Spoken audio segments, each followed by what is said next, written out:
मुख्यमंत्री विजय शर्मा ने एक बड़ा बयान दिया है। सरेंडर करने के बाद नक्सली जो है वो माता पिता भी बन सकते हैं। आत्मसमर्पित नक्सली यहां माता पिता बन सकते हैं और उनके विवाह की भी चिंता सरकार कर रही है। उप मुख्यमंत्री विजय शर्मा ने ये बहुत बड़ा बयान दिया है। तो वहीं छत्तीसगढ़ सरकार टेस्ट ट्यूब बेबी की सुविधा भी देगी।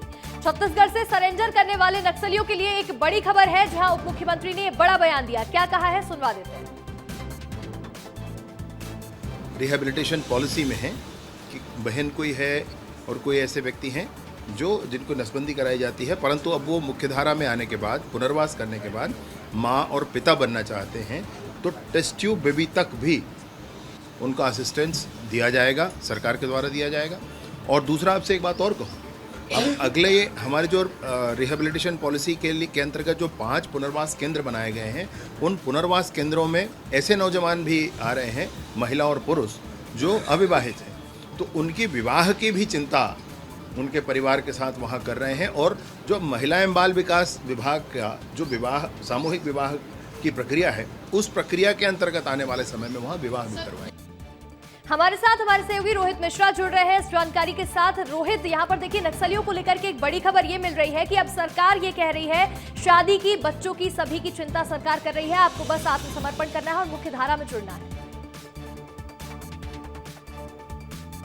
बिल्कुल, देखिए, बहुत बड़ी चिंता थी ये, और इस चिंता को लेकर समय समय पे आवाज भी उठती आई है, क्योंकि जो आत्मसमर्पण नक्सली कर रहे हैं वो अब क्योंकि मुख्य धारा में लौट चुके हैं, और मुख्य धारा में लौटने के बाद में उनकी माता और पिता बनने की इच्छा जाहिर कर रहे थे वो, तो ऐसे में इसको लेकर एक बड़ा बदलाव जो है वो किया गया है। क्योंकि जब कोई भी नक्सल संगठन ज्वाइन करता है, तब उसकी नसबंदी करवा दी जाती है, चाहे वो पुरुष हो चाहे वो महिला हो। लेकिन छत्तीसगढ़ सरकार, क्योंकि अब लगातार आत्मसमर्पित नक्सलियों की संख्या बढ़ रही है, वो लोग आत्मसमर्पण कर रहे हैं, तो ऐसे में उनके लिए प्रावधान लगातार बदलाव किए जा रहे हैं। और पहले से ही प्रावधान में ये तो है कि उनका नसबंदी अगर किसी की करवा दी गई है, तो उसको फिर से वापस से उनको लेकर जांच करवाई जाए और आगे की कार्रवाई की जाए। लेकिन अब उसमें एक बदलाव जो है वो आने वाले समय पर देखने को मिलेगा IVF के माध्यम से, क्योंकि कई लोगों की एज ज़्यादा हो जाती है, तो ऐसे में वो माता पिता बनने में उनको कठिनाई होती है, तो ऐसे में उसके लिए IVF के माध्यम से जो है वो आगे बच्चा जो है वो हो सके, इसके लिए भी प्रयास किए जा रहे हैं। इसके साथ ही एक नई जानकारी भी